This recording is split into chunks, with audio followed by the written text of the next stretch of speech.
According to Islam, according to Sharia, according to अल कुरान, according to सुन्नत रसूल, जो कुछ भी हिंदुओं के साथ बांग्लादेश में हो रहा है वो इस्लाम की खूबसूरती है और वो इस्लाम के हिसाब से बिल्कुल सही है। गया है, जबकि सऊदी अरब जो है उसने साफ इनकार किया है। सऊदी अरब ने लड़ने का फैसला कर लिया है। मुत्तहिदा अरब अमारात से जो तनाजा था वो अब एक बराह रास्त और एक फुल फ्लेज वॉर के अंदर कन्वर्ट हो चुका है। की बात है आरजू जी, जो समाज आपने बनाई, अरे ऐसा समाज बनाइए कि भारत के पास न्यूक्लियर वेपन है, कोई ये सोच करके रातों की नींद नहीं खोता। No one have sleepless. जो खबर निकलकर सामने आ रही है उसने पूरे साउथ एशिया में हलचल मचा दी है। ये कोई आम घटना नहीं है, ये कोई छोटी खबर नहीं है, बल्कि यह उस बदलते भारत की तस्वीर है जो अब चुप नहीं बैठता, जो अब सहन नहीं करता और जो अब हर वार का जवाब सोच समझकर और मजबूती से देता है। इस खबर ने भारत के दुश्मनों की रातों की नींद उड़ा दी है। एक गिरेगा और एक इधर से बम गिरेगा और पता चलेगा कि ऑपरेशन सिंदूर दोबारा से स्टार्ट। ट्रम्प कैसे रेस्क्यू के लिए आएंगे मुजाहिरीन के? क्या हेलीकॉप्टर उतरेंगे? मुसलमान बच्चे, जेनजी ग्रुप के बच्चे जो कहते हैं हम ही जाके राम मंदिर फोड़ेंगे, हम ही जाकर के राम मंदिर तोड़ेंगे, हम ही बताएंगे मोदी को क्या होता है मुसलमान, तो ये जेनजी। एक और बात ये हुई कि डॉक्टर जयशंकर ने शेक हैंड करने के बाद पाकिस्तान को बैड नेबर भी कह दिया। ये तो अफगानिस्तान भी कहता है और ये तो ईरान भी कहता है। बांग्लादेश में जो हो रहा है वो हमारा फेलियर है, इस पे किसी को कोई डाउट नहीं है। बांग्लादेश में जो कुछ भी हुआ है वो हमारा फेलियर रहा है, इसमें भी कोई तैयारी जंग करने की ही नहीं इंडिया की तरफ से, बल्कि इंडिया की जो तैयारी है वो जंग जीतने की भी है, कि ना सिर्फ जंग करनी है बल्कि जंग जीतनी भी है, मजा चखाना है। तो इसके ऊपर जो है सारी तैयारी चल रही है। ये बड़ी गलत बात इसलिए होगी जो हम कह रहे हैं कि भारत ने तो आपको फेवरेट नेशन का भी दर्जा दिया था, आपसे ट्रेड भी स्टार्ट की थी, कई एक बार ऐसी स्टेप्स लिए हैं इंडिया ने जो आपकी तरफ से नहीं लिए गए और उनकी तरफ से गैर खैर सगाली के स्टेप्स थे। उस वक्त तो आपने जवाब नहीं दिया, तो इसका मतलब है कि उस वक्त आपकी तरफ से कोई फॉल्स फ्लैग की तैयारी हो रही थी। मुसलमान के नाम पर आप मुझे शर्मिंदा करते हैं कि आपने ये टेररिज्म को मुसलमान बना रखा है और अपने यहाँ नहीं बना रखा, पूरी दुनिया में बना रखा है। आरजू और आलिया तो अपनी जो सच बात है वो कम से कम रखते हैं और बता देते हैं पाकिस्तान के अवाम को कि सच क्या है, और वो सच यही है कि पाकिस्तान आतंकवादियों को पालता है। हमारे लिए मोहब्बत जाग गई है उनकी, वरना तो पहले अगर इतना प्यार होता और इतने हम लाडले होते तो बांग्लादेश अलग ही क्यों होता। जाहिर है बांग्लादेश के लिए भी हम अच्छे साबित नहीं हुए थे, इसीलिए वो हमसे अलग हो गए और फिर सालों साल उन्होंने हमसे बात नहीं की और या हमारे साथ उस तरह से टर्म्स। नाज़िया, जो कुछ हो रहा है पिछले 7 दिनों में 2 हिंदुओं की बर्बर तरीके से हत्या, ये सिलसिला रुकने का नाम नहीं ले रहा है। दीपू चंद्र दास की हत्या के बाद इतना हंगामा हुआ, इतने सवाल उठाए गए, अंतरराष्ट्रीय मंच पर सवाल उठे, लेकिन बांग्लादेश तो सुधरा नहीं है। एक और हिंदू की हत्या कर दी, अमृत मंडल को भी मार दिया गया। बांग्लादेश में जो हो रहा है वो इस्लाम के तरीके से बिल्कुल सही हो रहा है। हम जब अल कुरान की सूरे अल अंबिया पढ़ते हैं या फिर हम सूरे अल अंबिया के वर्स 21-57 में जाते हैं या 51 से 67 में जाते हैं, तो वहां पर तौहीद को उभारा गया है, भी तोड़ा था। और प्यारे नबी पैगंबर मोहम्मद सल्लल्लाहु अलैहि वसल्लम ने भी कन्वर्शन कराने के लिए कईयों का अपने सहाबा कराम से सरतन से जुदा करवाया था। तो according to Islam, according to Sharia, according to अल कुरान, अकॉर्डिंग टू सुन्नत रसूल, जो कुछ भी हिंदुओं के साथ बांग्लादेश में हो रहा है वो इस्लाम की खूबसूरती है और वो इस्लाम के हिसाब से बिल्कुल सही है। बांग्लादेश में जो वायलेंस की एक नई लहर, एक नई मूवमेंट शुरू हुई, वो अब दिसंबर 2025 तक आते आते अपनी शिद्दत अख्तियार कर गई है। बांग्लादेश में हिंदुओं के साथ जिस तरह जुल्म हो रहा है, जिस तरह उनका जीनोसाइड हो रहा है, प्रॉब्लम है ना, ये बेचारे क्या करेंगे? इस्लाम की खूबसूरती दिखाना बंद कर देंगे क्या? या अल कुरान में जो बातें लिखी हुई हैं उसको मानना बंद कर देंगे? या पैगंबर इब्राहिम ने जो किया था और जो अधूरा काम छोड़ा है, या पैगंबर मोहम्मद ने जो किया था, और इलाज अगर कोई कर रहा है तो सिर्फ चाइना कर रहा है, इसके अलावा और कोई नहीं कर पा रहा है।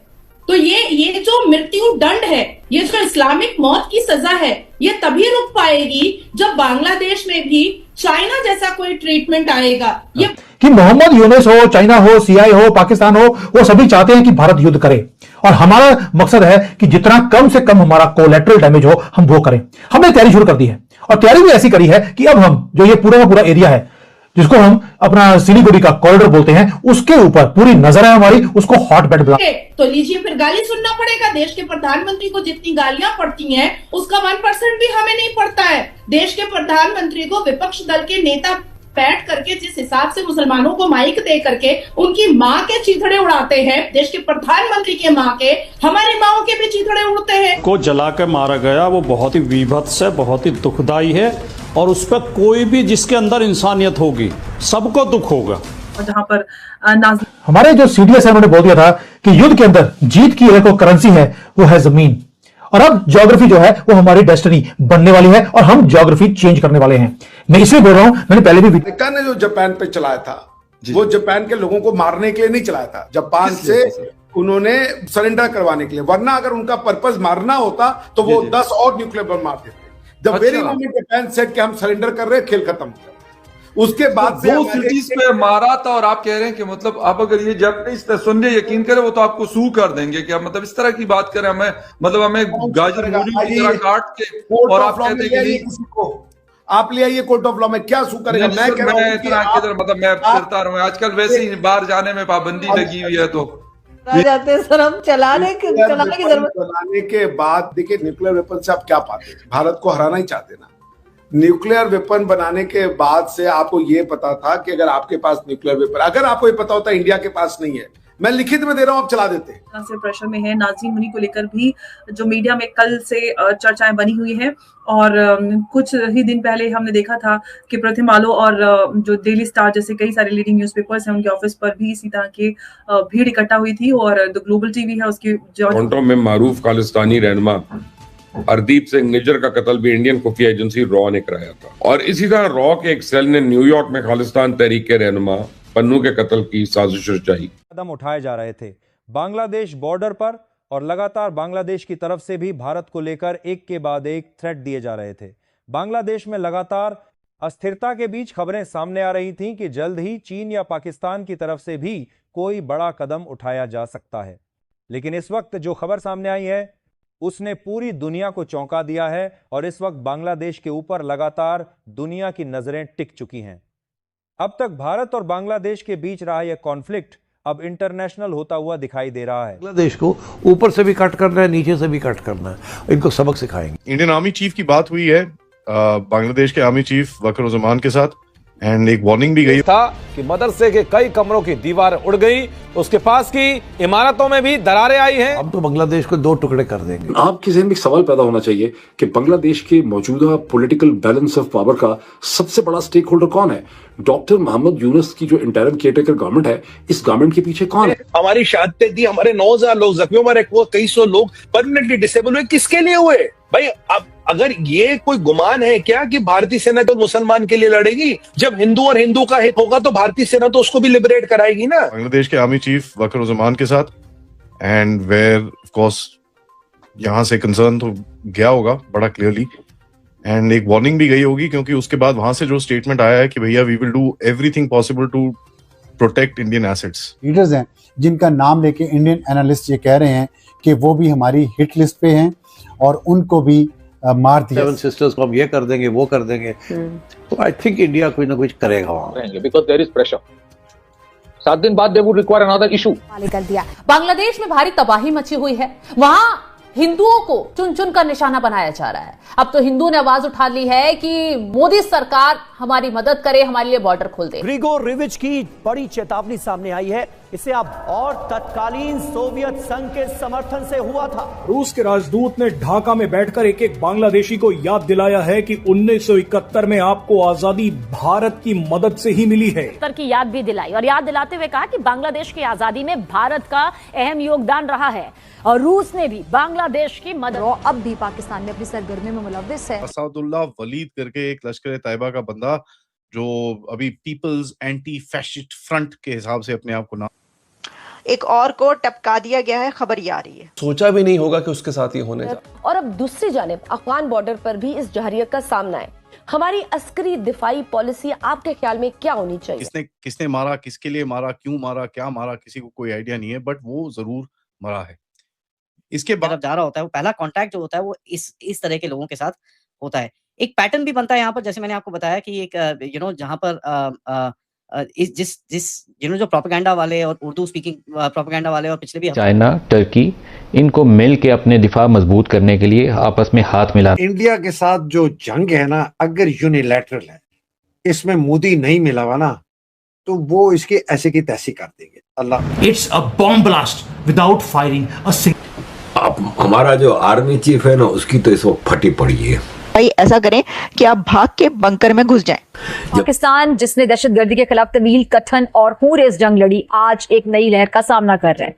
ये दहशतगर्दी महज चंद गिरोहों या फिर वाकयात तक महदूद नहीं है, बल्कि इसके पीछे इलाकाई सियासत, खुफिया मनसूबाबंदी, पाकिस्तान को अपनी पुरानी चाल के अंदर फंसाने की कोशिश कर रहा है। और बदकिस्मती ये है कि पाकिस्तान का मीडिया गैर इरादी तौर पर वही लाइन जो कि अफगानिस्तान चाहता, इंडियन आर्मी भी या दूसरी आर्मीज भी अपने ऑपरेशंस बताती है कि इस साल हमारे ऑपरेशंस कितने थे, और हमने 99 टेररिस्ट अटैक्स हुए हैं 2025 में। 699 700 टेररिस्ट इंसिडेंट। इंडिया के अंदर एक पहलगाम हुआ तो जंग वो खराब हो रही है। किसको फ्यूचर में किस तरह ओवरऑल रोकना है। हमने पहले भी देखा है सुसाइड बॉम्बिंग हुई, उसके अंदर खवातीन भी इन्वॉल्व थी। बलूचिस्तान के खिलाफ दुश्मनी उनकी जो है वो तो उधार खाए बैठे हैं। अब उनके हाथ से एक तीतर चढ़ गया है जिसका नाम है अफगानिस्तान। अरे जिन पत्थरों को हमने अता की थी धड़कने, जब बोलने लगे तो हम ही पर बरस पड़े। क्या बात है, यू साउंडेड हमारे हमारी बदनसीबी देखिए कि हमें दोस्त अच्छे क्या मिलने थे, हमें दुश्मन भी अच्छे ना मिले। दुश्मन भी घटिया दुश्मन मिले एक तरह से। सूमों को, बेगुनाहों को वर्गला कर इस दहशतगर्दी का ईंधन बना रहे हैं। और जब ये देखता हूँ मैडम शेख, मैं जब भी कोई स्टोरी सामने आती है खबरों का फ़ायदा उठाकर और जाली वतन परस्ती और हीरोइज्म में फंसा कर ये लोगों को इस्तेमाल करते हैं। लेकिन मैडम शेख ही है, बाकी कोई लोग नहीं है जिन्होंने अपने जनाजे प्यारों के उठाए और प्यारों के जनाजे दफनाए और कुर्बानियां दी हैं।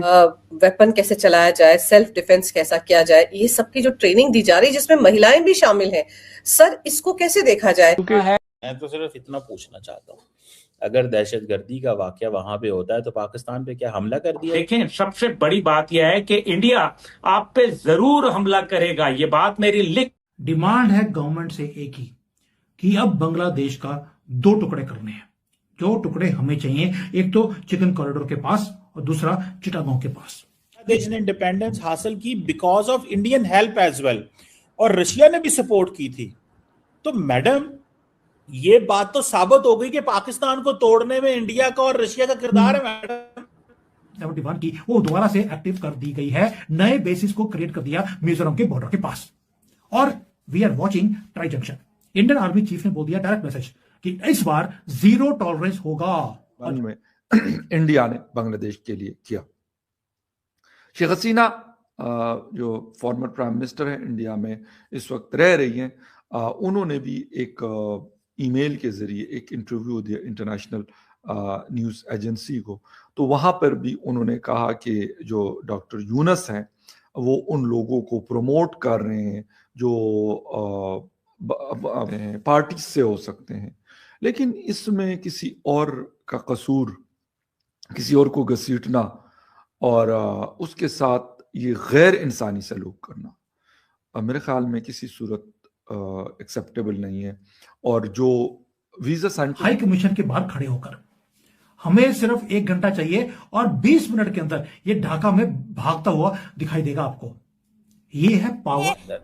मोदी साहब आपकी सुनते हैं, ठीक है, तो आप उन्हें सर आपकी भी सुनते हैं। सर मोदी जी का फोन आया था, कह रहे थे आप 3 दिन से कहाँ गायब हैं, कोई उठा के तो नहीं। Of our youth in north east. Rahul Gandhi बोलता रहा यूथ को, आप आइए गवर्नमेंट को गिरवाइए, और यहाँ पे यूथ मंगे जो हिंदुस्तान की भीख पर पलते रहे, जिन्हें इंडियन आर्मी ने बनाया, जिन्हें इंडियन नेवी ने बनाया, जिन्हें इंडियन एयरफोर्स ने बनाया, आज ये हमें सिखा रहे हैं। चली गई। और अब अगर इतने अरसे के बाद अगर रशियन एम्बेसडर अगर ये बात कर रहे हैं, तो ये बात तो पाकिस्तान में बच्चे को पता है कि जी 71 में क्या हुआ था और कैसे बांग्लादेश बना। ये भी पता, बांग्लादेश बनने से पहले का भी अक्सर लोगों को पता है। अब तो वो जो हमीदुर रहमान कमीशन रिपोर्ट, जो मैं समझती हूँ कि हर स्कूल कॉलेज में पढ़ानी चाहिए। अब और रूस ने भी बांग्लादेश की मदद की थी। तो मैडम ये बात तो साबित हो गई कि पाकिस्तान को तोड़ने में इंडिया का और रशिया का तरह मरोड़ दिया था कि अब बेकारी अब तक रो रहे हैं। एक ही ड्रोन ने नूर खान एयरबेस, हमारे मुल्क में क्या हो रहा है हमें पता है, हमें उसको कैसे ठीक करना है ये हमें पता है। ये तो नहीं हो सकता दूसरा मुल्क आज फॉर एग्जांपल मैं और आप हर चीज अल्लाह पे छोड़ी हुई है, खुद नहीं करना हमने, कुछ नहीं काम नहीं करना, अल्लाह ही करेगा हमारा।